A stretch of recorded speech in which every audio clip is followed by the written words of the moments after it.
कभी कभी होती है। मैं बुद्ध की मजबूरी सोच के परेशान होता हूँ कई बार, और फिर मैं सोचता हूँ कि काश ये यशोधरा जैसा व्यक्तित्व सबका होता। बुद्ध की रियल कहानी क्या है शायद किसी को नहीं पता। मैं जिस कहानी की बात कर रहा हूँ, मैथिली शरण गुप्त नाम के एक बड़े प्रसिद्ध कवि ने यशोधरा नाम की पुस्तक में वो कहानी लिखी है, भूमिका में जिक्र किया। बुद्ध बचपन से ही थोड़े से वैरागी किस्म के व्यक्ति थे। उनकी कुंडली देख के एक ज्योतिषी ने बताया भी था। माता पिता बहुत परेशान थे, शुद्धोदन उनके पिता का नाम था। माता पिता ने बहुत कोशिश की कि इस बच्चे का मन विरक्त न हो। अच्छा महल बनवाया, सारी सुविधाएं दी। जैसे ही बुद्ध थोड़े से किशोरावस्था में आए, उस समय की दुनिया की सबसे खूबसूरत महिला से, लड़की से, यशोधरा से उसकी शादी करवा दी। यशोधरा के पिता ने काफ़ी एग्जाम लिए बुद्ध जी के, वो सारे एग्जाम में पास हुए, तब जाकर शादी हुई, ऐसे नहीं हुई। शादी हुई तो बुद्ध भी ठीक था, रमे रहे उस जीवन में। बेटा हुआ उनका राहुल। अब बुद्ध की विरक्ति का भाव बढ़ता जा रहा था। 29 साल की उम्र के आसपास ऐसा हुआ कि उन्होंने एक मृत व्यक्ति को देख लिया, एक बूढ़े को देखा, एक भिखारी को देखा, एक बीमार को देखा। विरक्त हो गए और उनका मन हुआ घर छोड़ दूं, ज्ञान की खोज में चला जाऊं। अब ज्ञान की खोज में जाएं, उनको पता है कि भाई मेरी पत्नी भी है, मेरा बेटा भी है, राज्य भी है, कैसे छोड़ दूं? छोड़ना जरूरी है। अंदर की आवाज है कि छोड़ो, तुम इस चीज के नहीं बने हो, तुम्हारा स्वधर्म कुछ और है। बाहर की जिम्मेदारी है कि छोड़ नहीं सकते।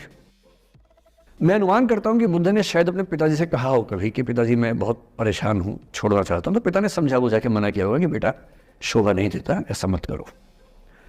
हो सकता है पत्नी से भी बात की हो, पत्नी ने भी कहा हो कि ये क्या बात हुई, हम सबका जीवन तुम पे टिका है, बच्चा अभी बिस्तर से भी नहीं उतरा है, अभी तो चलना भी नहीं शुरू किया है, तुम ऐसी बात कर रहे हो।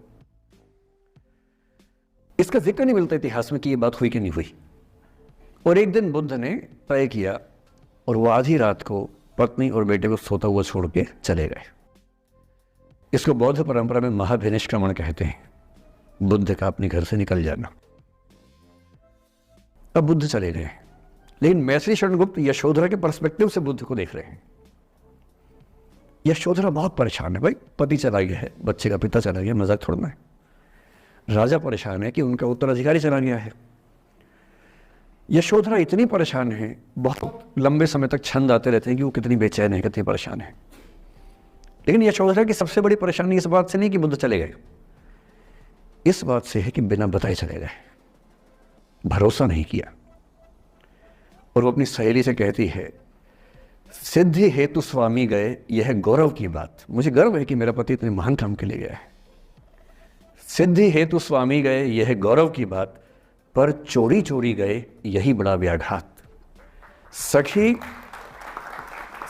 वो मुझसे कहकर जाते, कह तो क्या वो मुझको अपनी पथ बाधा ही पाते, क्या मैं रास्ता रोकती उनका? उसके मन में ये मलाल है कि बिना बताए चले गए। वो इस भाव को लेट गो नहीं कर पा रही है, परेशान है। फिर बुद्ध को ज्ञान मिला 6 साल की तपस्या के बाद, बोधगया में बोधि वृक्ष के नीचे ज्ञान मिला। बात फैल गई। जो 5 शिष्य बुद्ध को छोड़ के भाग गए थे उनके बुरे वक्त में, उन्हीं 5 को बुद्ध ने सबसे पहले ज्ञान दिया सारनाथ में, जिसको धर्म चक्रवर्तन कहते हैं। बुद्ध की ख्याति बढ़ने लगी। शुद्धोदन ने बुद्ध के पास, अपने बेटे के पास कई लोगों को भेजा ये कहने के लिए कि भाई यहां भी तो आओ, हमसे भी तो मिलो। बुद्ध का ऐसा प्रताप था कि जो उनके पास जाता वो बुद्धम शरणम गच्छामि हो जाता, वापस ही नहीं आता। तो फिर शुद्धोदन ने बुद्ध के बचपन के एक दोस्त को ये कह के भेजा, भैया मैं जानता हूं तुम वापस नहीं आओगे, पर प्रभावित होने से पहले बोल देना कि पापा याद कर रहे थे। तो वो गया, उससे वायदा निभाया, हो तो गया, बुद्ध के संग में दीक्षित हो गया, पर वायदा निभा दिया। तो बुद्ध ने कहा जरूर जाऊंगा, पिताजी की आगे तो जाऊंगा ही जाऊंगा। बुद्ध पहुंचे अपने कपिल वस्तु, जो अपना इलाका था, वहां पहुंचे। पूरे कपिल वस्तु में, नेपाल सिद्धार्थ नगर से नेपाल जाएंगे तो नेपाल बॉर्डर पे कपिल वस्तु है। मैं देखने गया था वो जगह जहां बुद्ध पैदा हुए थे, बड़ा सुंदर स्थान है, आप भी जाके देखिएगा भी। तो बुद्ध पहुंचे रात को, एक धर्मशाला में रुके। अब वहां हल्ला मच गया कि राजा का बेटा धर्मशाला में। बुद्ध ने कहा भाई मैं देखो राजा का बेटा बन के नहीं आया हूं, मैं बुद्ध बन के आया हूं। सुबह उठ के भिक्षा मांगने लग गए उस इलाके में, अपने ही पिता के राज्य में। पिता ने सिर पीट लिया कि भाई क्या कर रहा है।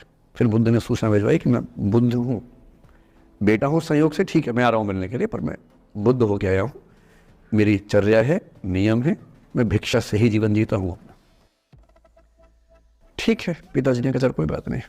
फिर बुद्ध गए पिता से मिलने, पिता से मिले, सबसे मिले, भरी सभा में, लेकिन यशोधरा नहीं आई मिलने के लिए, लेट गो नहीं कर पा रहे थे। उसके मन में दर्द था, छुप के क्यों गया, बता के जाता। बुद्ध ने पूछा पिता से कि यशोधरा कहाँ है, तो बोले कि वो कह रही है कि अगर बुद्ध मिलना चाहेंगे तो खुद ही मिलने आएंगे मुझसे, मैं क्यों जाऊंगी भाई, आत्मसम्मान भी तो कोई चीज़ है, मैं क्यों मिलने जाऊंगी। तो बुद्ध मिलने गए। सोचिए एक कमरे में यशोधरा बैठी है, राहुल साथ में है। अब राहुल थोड़ा सा बड़ा हो गया है, 6-7 साल का है। बुद्ध गए हैं। अब आपके मन में आ रहा है कि बुद्ध वहाँ जाके बोलेंगे सॉरी मैंने गलत किया, I hurt you, I really feel sorry. बुद्ध है वो, बुद्ध है। वहाँ जाके क्या बोल रहे पता है, भिक्षाम देहि, भिक्षा दो। और यशोधरा